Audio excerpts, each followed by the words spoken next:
மாண்புமிகு அமைச்சர், இந்த அணியினுடைய செயலாளர் தம்பி டிஆர்பி ராஜா அவர்களே, பங்கேற்று சிறப்பித்துக் கொண்டிருக்கக்கூடிய அமைச்சர் மா சுப்பிரமணியம் அவர்களே, சட்டமன்ற உறுப்பினர் வேலு அவர்களே, தகவல் தொழில்நுட்ப அணியினுடைய ஆலோசகர் கவிஞர் மனுஷபுத்திரன் அவர்களே, அருமை சகோதரர் கோவி லெலின் அவர்களே,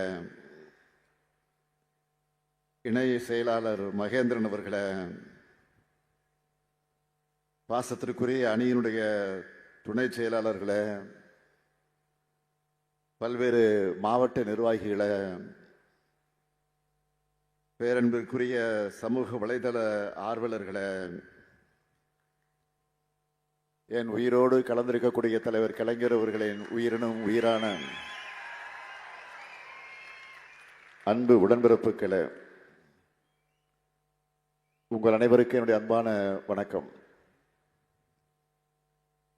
75 ஆண்டுகளாக தமிழ்நாட்டின் ஃபயர் ஃப்ரெண்டா இருக்கக்கூடிய திமுகவோட ஃபயர்வாலான உங்களையெல்லாம் சந்திப்பதில் நான் மிகுந்த மகிழ்ச்சி அடைகிறேன். இந்த சந்திப்பு எப்போ நடந்திருக்க வேண்டியது, லேட்டானாலும் லேட்டஸ்டா பவர்ஃபுல்லா நடக்குது. ஏற்கனவே 2023ஆம் ஆண்டு அக்டோபர் மாதம் விங் 2.0 கூட்டம் நடத்தி நாம சந்திச்சோம். அடுத்து வந்த 2024 நாடாளுமன்ற தேர்தலில் 40க்கு 40 என்று ஸ்வீப் பண்ணோம். இப்போ வர்ற சட்டமன்ற தேர்தலையும் கிளீன் ஸ்வீப் பண்ணி திராவிட மாடல் 2.0 ஆட்சியை நாம் அமைக்கணும். அதுக்கான பிளாட்ஃபார்மை இந்த சந்திப்புக்கு ஏற்பாடு செஞ்சிருக்கக்கூடிய தம்பி டிஆர்பி ராஜா அவர்களுக்கு என்னுடைய வாழ்த்துக்கள், நன்றி. இந்த மாநாட்டுக்கு தலைப்பே லோடிங் 2.0 ரொம்ப சரியா வச்சிருக்கிறார். ஏற்கனவே நான் உங்களை சந்திச்சப்போ சொன்னது உங்களுக்கு ஞாபகம் இருக்கும். களத்துல கழகத்திற்காக உழைக்கிறவங்களை போர்வாள் என்றும், இணையத்துல களமாடுறவங்களை ஃபயர்வால்னு சொன்னேன். அதையே டேக் லைனா மாற்றி ஃபயர்வால்ஸ் 2026 உங்களை அடையாளப்படுத்தி இருக்கக்கூடிய நம்ம ஐடி விங். அது மட்டுமல்ல, ஒவ்வொரு மாவட்டத்திலையும் ஒரு வார் ரூம் அமைச்சு அதுக்கு டிஸ்ட்ரிக்ட் ஃபயர்வால்னு பேர் வச்சு செயல்பட்டு இருக்காங்க. நம்ம ஐடி விங் எப்படி செயல்படுது என்பதற்கு 2 முக்கியமான நிகழ்வுகளை எக்ஸாம்பிளா சொல்ல விரும்புகிறேன். அண்மையில் நம்ம கழகம் முன்னெடுத்த ஓரணியில் தமிழ்நாடு முன்னெடுப்பும், எஸ்ஐஆர் பணிகளில் நம்ம தமிழ்நாட்டு மக்களோட வாக்குரிமையை உறுதி செய்ய எடுத்துக்கிட்ட முயற்சிகளையும் பலரும் பாராட்டி பேசியிருந்தாங்க. அது மட்டுமல்ல, அந்த பாராட்டில் ஒரு பகுதி நம்ம ஐடி விங்குக்கு தான் போய் சேரும். அந்த அளவுக்கு ஒவ்வொரு வீட்டுக்கும் நேரடியாக போய் மக்களை சந்திச்சு கழக உறுப்பினராக சேர்த்ததா இருந்தாலும் சரி, அவங்களுடைய வாக்குரிமையை உறுதி செஞ்சதா இருந்தாலும் சரி, அதில் ஐடி விங்கோட பங்களிப்பு மிக மிக அளப்பரியது. அதுக்காக நான் இந்த நேரத்தில் தலைமை கழகத்தின் சார்பில் என்னுடைய பாராட்டுக்களை தெரிவித்துக் கொள்ள விரும்புகிறேன். நான் பெருமையோடு சொல்றேன், தமிழ்நாட்டில் மட்டும் இல்ல, இந்தியாவிலேயே பூத் லெவல்ல டிஜிட்டல் ஏஜென்ட்டுகளை வச்சிருக்கக்கூடிய அரசியல் இயக்கம்னா அது நம்முடைய திமுக தான். தமிழ்நாட்டில் மட்டும் இல்ல, இந்தியாவிலேயே பூத் லெவல்ல டிஜிட்டல் ஏஜென்ட்டுகளை வச்சிருக்கக்கூடிய அரசியல் இயக்கம்னா அது நம்முடைய திமுக தான். ஐடி விங்னா ஆன்லைன் வேலை மட்டும்தான் பார்ப்பாங்கன்னு சிலர் நினைக்கிறாங்க. ஆனா ஆஃப்லைன்லயும் கலக்குவாங்கன்னு நீங்க நிரூபிச்சிட்டு இருக்கீங்க. நம்மோட ஆன்லைன் செயல்பாடுகள் இன்னும் வேகமா அமையணும்னு இன்னைக்கு நாமெல்லாம் ஒன்று கூடியிருக்கிறோம். ஆன்லைன்ல உங்களோட வேலை ஹேஷ்டேக்கை ட்ரெண்ட் பண்றது இல்லை, அஜெண்டாவை செட் பண்றது. ஏன்னா நாம தான் கண்டென்ட்ல கிங்கு. நூற்றாண்டுகளை கடந்த திராவிட இயக்கத்தோட முகம் நாம். 75 ஆண்டுகளை கடந்து இன்னைக்கும் ஆட்சி பொறுப்பில் இருக்கிற மிகப்பெரிய கட்சி நாம். நாம செஞ்சிருக்கக்கூடிய திட்டங்கள் தான் இந்தியாவுக்கு இன்றைக்கு வழிகாட்டுது. இன்னும் பெருமையா சொல்லணும்னா, நவீன தமிழ்நாட்டோட வளர்ச்சி வரலாற்றை எழுதுறதே நாம தான். அப்படிப்பட்ட நம்மை களங்கப்படுத்தி தமிழ்நாட்டுக்குள்ள நுழைஞ்சிடலாம், தமிழ்நாட்டை சிதைச்சிடலாம்னு நம்ம எதிரிகள் நினைக்கிறாங்க.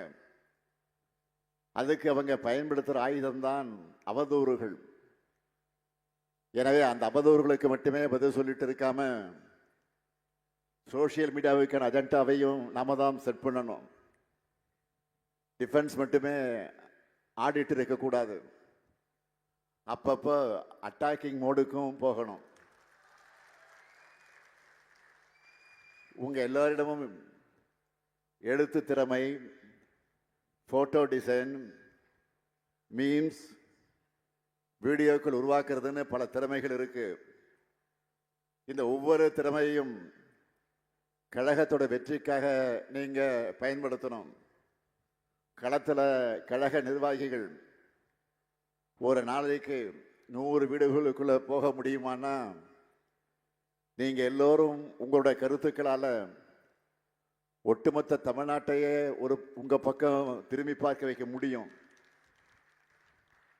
ஒவ்வொரு தொகுதிக்கும் மாவட்டத்துக்கும் பல பணிகள். அந்த பணிகளை இந்த 5 ஆண்டுகள்ல செஞ்சு கொடுத்திருக்கிறோம். கடந்த ஒரு மாசத்துல மட்டும் எத்தனை பேருந்து நிலையங்கள், எத்தனை மேம்பாலங்கள், எத்தனை மருத்துவமனை கட்டடங்கள், எத்தனை கல்லூரி கட்டடங்கள் அடுத்தடுத்து வரிசையா ஒவ்வொன்றா திறந்து வைக்க இருக்கிறோம். எனக்கே ஞாபகம் வச்சுக்க சிரமமா இருக்கு. நீங்க ஒவ்வொருத்தரும் உங்களுடைய பகுதிகளில் திறந்து வைக்கப்பட்டிருக்கக்கூடிய பணிகளை பற்றின வீடியோக்களை லோக்கல் பேஜ், வாட்ஸ்அப் ஸ்டேட்ஸ்ன்னு ஷேர் பண்ணிட்டே இருங்க. நாம பண்றது மக்களுக்கு தெரியணும்னா முதல்ல நாம் அதை பற்றி முழுமையாக தெரிஞ்சு வச்சிருக்கணும்.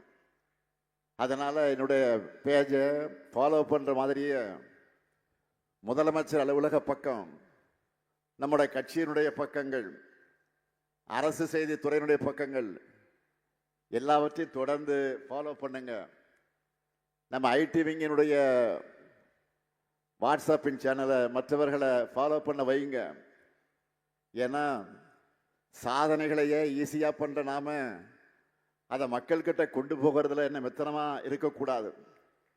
எல்லா ஊர்லயும் தினமும் திமுகவுடைய செயல்பாடுகள், திட்டங்கள், சாதனைகள் தான் பேசு பொருளா இருக்கணும். தேர்தல் வரைக்கும் கேப்பை விடாதீங்க. அதே போல இன்னைக்கு நாம் எதிர்கொண்டு வீழ்த்த வேண்டிய முதல் விஷயமே ஃபேக் நியூஸ் தான். தமிழ்நாட்டுக்குள்ள எப்படியாச்சும் கலவரத்தை உண்டு பண்ணணும், அந்த கலவரத்தில குளிர்காயணும்னு எதிரிகள் நினைக்கிறாங்க. கடந்த 5 ஆண்டுகள்ல டிசைனா பொய் செய்திகளை பரப்பி பார்த்தாங்க. ஆனால் அவங்க எண்ணம் நிறைவேறலை. இன்னும் சொல்லணும்னா அவங்களுடைய பிளான் எல்லாம் அம்பலப்பட்டு அவமானப்பட்டு நிற்கிறாங்க. இந்த பொய் செய்திகளின் சவால்களை நாம் முறியடிச்சாகணும். அதுக்கு நீங்கள் ஒவ்வொருத்தரும் மிக விழிப்போடு ஆன்லைனில் செயலாற்றணும். பொய் செய்திகளை பரப்புகின்ற நிறைய ரைட் விங் அக்கௌண்ட்டுகளை பாஜக நடத்திக்கிட்டு வராங்க. அதில் பாதி அதிகாரபூர்வ பக்கங்கள், மீதியெல்லாம் மீம்ஸ் பேஜ் மாதிரி இருக்கக்கூடிய பக்கங்கள். இப்படி எதுவாக இருந்தாலும் நம்மை பற்றி ஒரு பொய் செய்தி பரப்புகிறாங்கன்னா உடனே ஆதாரத்தோட கமெண்ட்ஸ் ரிப்ளைன்ஸ்னு நீங்கள் பதிலடி கொடுக்கணும். அந்த பொய் செய்தியை படிக்கிறவங்களில் பாதி பேர் நம்முடைய விளக்கத்தை படித்தா கூட அது உங்களுக்கு கிடைச்ச வெற்றி தான். இதை ஒருத்தர் பண்ணால் போதாது, ஒவ்வொருத்தரும் பண்ணணும். அப்போ தான் பொய் செய்தி பரப்புறவங்களுக்கு பயம் இருக்கும். நாம் ஆளுங்க 100 கணக்கில் போடுகிற ரிப்ளையில் அவங்க அந்த பொய் செய்தியை டெலீட் பண்ணிட்டு ஓடணும். இப்போ கூட டெல்லியில் ஒன்றிய அரசு நடத்துகிற ஒரு நிகழ்ச்சியை பற்றி அமைச்சர்கள் உட்பட பல பாஜகவினர் போலியான பெருமைகளை ஷேர் பண்ணிக்கிட்டு இருந்தாங்க. மொத்த பேரும் சேர்ந்து அம்பலப்படுத்தினதும் அந்த ட்விட்டையெல்லாம் அமைச்சரை டீல் பண்ணிட்டார். எல்லோரும் சேர்ந்து பேசின உண்மையை இதுதான் அவங்களுடைய நிலைமை. ஒவ்வொரு நாளும் இதை செய்யணும். நம்மளை சீண்டி பார்க்கிற மாதிரி நிறைய பதிவுகளை போடுவாங்க. ஆனால் நாம் அதை முதிர்ச்சியோட அணுகணும். காமெடியாக பதில் கொடுங்க, கிண்டலாக பேசுங்க. ஆனால் எதுவாக இருந்தாலும் பொறுமையாக கூலாக டீல் பண்ணுங்க. அவங்களுக்கு வந்தால் ரத்தம், நமக்கு வந்தால் தக்காளி சட்னி என்ற நினைப்பில் தான் செய்தி சேனல்களும் தேர்தல் ஆணையம் கூட செயல்படுது. அதனால் நீங்கள் பயன்படுத்தக்கூடிய ஒவ்வொரு சொல்லையும், உருவாக்குகிற ஒவ்வொரு கண்டையும் பொறுப்போடு உருவாக்குங்க. நம்ம எதிரிகளுக்கு இருக்கிற ஊடக சொகுசு நமக்கு என்றைக்குமே இருந்தது கிடையாது. அதை ஞாபகம் வச்சுக்கோங்க. தோழமை சக்திகளோடு சிண்டு முடிகிற வேலையில் எதிர்கட்சியினர் ஈடுபடுவாங்க. அவங்களுடைய சூழ்ச்சிக்கு நாம் இடம் தரக்கூடாது. கழகத்திலிருந்து வரக்கூடிய அஃபிஷியல் செய்திகளை மட்டும் நம்பி செயல்படுங்க. இஷ்டத்துக்கு பரப்பக்கூடிய பொருளைகளுக்கெல்லாம் முக்கியத்துவம் கொடுக்காதீங்க. களம் நமக்கு சாதகமாக இருக்கு. வெற்றி பெறக்கூடியவர்கள் தான் வேட்பாளர்களாக அறிவிக்கப்படுவாங்க. களத்திலையும் ஆன்லைன்லையும் நாம் சரியாக செயல்பட்டோம்னா நம்முடைய டார்கெட்டை நாம் நிச்சயம் அச்சீவ் பண்ணிடுவோம். அதுக்கு அடித்தளமாக தான் இன்னைக்கு ஆடுகளம் செயலியை லான்ச் பண்ணியிருக்கோம். 2019 தமிழ்நாட்டில் நடந்த எல்லா தேர்தலுக்கும் ஒரு ஒற்றுமை இருக்கு. யார் ஜெயிக்க போறாங்கன்னு எல்லாருக்கும் தெரியும். திமுக கூட்டணி தான் வெல்லும்னு தெரிஞ்ச நடந்த தேர்தல்கள் தான் எல்லாம். ஆனால் எப்படிப்பட்ட மார்ஜினில் ஜெயிப்போம், எவ்வளவு வாக்கு வித்தியாசம், இந்த முடிவுகளுக்காக நாம் காத்துக்கிட்டு இருக்கிறோம். 2026 தேர்தலும் அதே போல தான். திமுகவின் வெற்றி உறுதி செய்யப்பட்ட ஒன்று. ஆனால் அது எவ்வளோ பெரிய வெற்றியாக அமையணும் என்பதை நோக்கி தான் நாம் எல்லோரும் உழைச்சிக்கிட்டு இருக்கிறோம். கட்சியில் உறுப்பினராக நிர்வாகியாக இருந்து உழைக்கிற செயல் வீரர்கள் எல்லா கட்சியிலும் இருப்பாங்க. ஆனால் அடிப்படை உறுப்பினராக கூட இல்லாமல் கொள்கைக்காக இணையத்தில் களமாடுற தோழர்கள் திமுகவுக்கு மட்டும்தான் உண்டு. இதை நீங்கள் பதவிக்காக பண்ணல, எம்பி ஆகணும், எம்எல்ஏ ஆகணும், கவுன்சிலர் ஆகணும்னு பண்ணலை. இந்த இயக்கத்தால் கல்வி அறிவை பெற்றவர்கள் நாம். கழகத்தின் திட்டங்களால் உயர்ந்தவர்கள் நாம். கலைஞரால் சமூக நீதி பார்வையை கற்றுக்கொண்டவர்கள் நாம். மொத்தத்தில் திராவிடத்தால் எழுந்தோம் என்கிற நன்றி உணர்வோடு எதையும் எதிர்பார்க்காம எதிர்காலத்துக்காக கழகத்தை ஆதரிக்கிறவங்க நீங்க. இப்படிப்பட்ட தொண்டர்கள் இல்லாத எதிர்க்கட்சிகளால் இந்த உணர்வை எப்பவுமே புரிஞ்சிக்க முடியாது. நான் உறுதியாக சொல்றேன், தேர்தல் வெற்றிக்கு பிறகு இந்த பணிகளில் சிறப்பாக செயல்படுகிற உங்களை மீண்டும் சந்திப்பேன். ஆஃப்லைன் ஆன்லைன் ரெண்டுலையும் டிஎம்கே தான் லயன்னு காட்டுவோம்.